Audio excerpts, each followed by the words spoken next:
I've been reviewing handhelds on the channel for a couple of years now. Most of what we showcase on this channel and across our website are ones that we recommend you to pick up. And a lot that we get through the office to review don't even make it to our channel nor written form because they're that bad. And this is one we paid almost $500 for to get it in our hands. And we're doing that simply because we want to showcase the problem with these handhelds that are coming out on eBay that just aren't worth your money. So we picked this up for $500 in order to show you guys if it's worth it or not, and I can confirm it's definitely not, and I want to show you what this handheld is all about. And obviously for that price we had to get a sponsor in for this video, so today's sponsor is Otis. Otis is an investment platform that makes it possible for almost anyone to invest in shares of cultural assets, from rare Pokemon cards and graded Game Boy games to comics and classic sports cards. They have a free app which is available on iOS and Android that's easy to understand, has a clean user interface, and keeps you updated based on what's going on with your investments.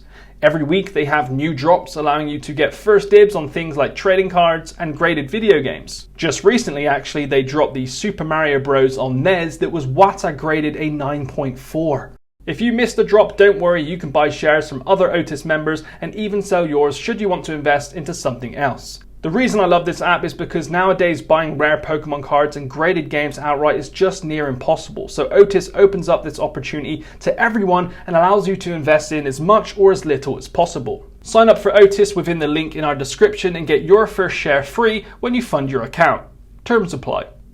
Now, because it's off eBay, there's no real retail packaging. This is exactly what you get, and it is a very heavy handheld, the same size as a Nintendo Switch, and it's got some nice features like the Game Boy controllers here. Unfortunately, obviously these Joy-Cons aren't Joy-Cons, they're attached to the shell, which is, I might have to add, 3D printed, and this is what you're typically going to get on eBay when you look for retro handhelds that have been made by individuals. Some of them are good, some of them are bad, and this one here, like the shell wise, just isn't bad at all. It's got ventilation down here, an area for your SD card slot, and it's got some ports at the bottom for HDMI, HDMI out, USB-C charging, and your auxiliary cable. The material used on the shell isn't too bad. It's got this grippy feature to it, but when you do look in the seams and the detailing, especially like at the bottom here where the speaker grills are, you can see the low quality of this. And if you haven't seen our previous videos, some of these get really bad. I've seen ones that almost catch fire. I made a video on it, there's a link in the description. Like, people are getting away with this, especially on eBay and AliExpress. But this one here isn't too bad, it's just really expensive. On top, more ventilation, LED indicators, 2 USB ports for adding controllers or installing ROMs, and then a tiny on button. And you can see as well, we've got shoulder buttons that are really quite bad, in my honest opinion. The analog sticks are obviously taken from a GameCube controller, and they're very nice, I'll admit. They do click down as well, for those of you that want to map your keys. You got your D-pad here. Again, taken from a GameCube controller, and that's one feature that they're using as the pro nature of the Nintendo Switch, is by adding this GameCube controller. In all honesty, like, some of the buttons aren't well placed in there, they move around a lot, especially the A, B, but it is a nice feature and it adds a lot of, you know, a unique style to the handheld. And you can see the display there. It's not very bright at all. This is a very affordable, cheap 7-inch LCD display which they've chucked in here, and I've had to preload some ROMs on here as well. So what I'm going to do now is show you some gameplay of this, I don't even know what you want to call this, a fake Nintendo Switch, whatever it is.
So there's a quick look at the gameplay on this $400 RetroPie device. Now, I'm not hating on all RetroPie devices. I'm specifically saying watch out for handmade ones that are at a premium, because what they're doing is putting a premium on one single feature. And in this product, the single feature is quite simply the GameCube controller in a Switch-like format. Like, the shell and the plastic used is 3D printed, and in some places you can see some warping, and even if you scratch it with your nail, you will see some scratches on the shell because it's such low quality plastic. And the choice of display on this is very, very poor. The viewing angles is quite bad, and it's just not something that's a pleasure to play on. Like, admittedly, they've chucked in some nice controllers from the GameCube. They've got HDMI out, but the whole kind of problem with this is that people are charging a stupid amount of money when you can get something much cheaper. Like, this here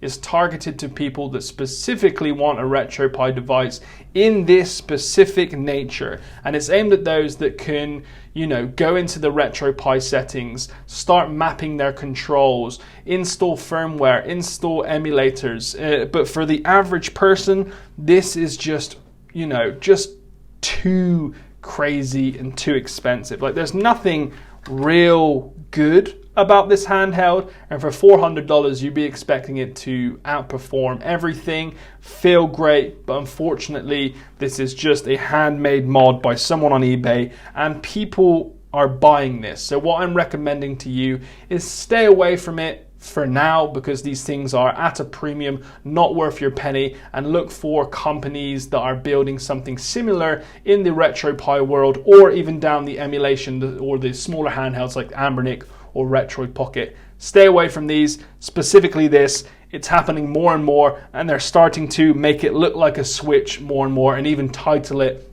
as a Nintendo Switch Pro, which is very unfortunate. So this video is telling you to stay away from these handhelds. As per usual, thanks for watching. If you want to see even more content on retro handheld, stuff to buy and stuff not to buy, hit that subscribe button, and we hope to see you in the next video. Peace.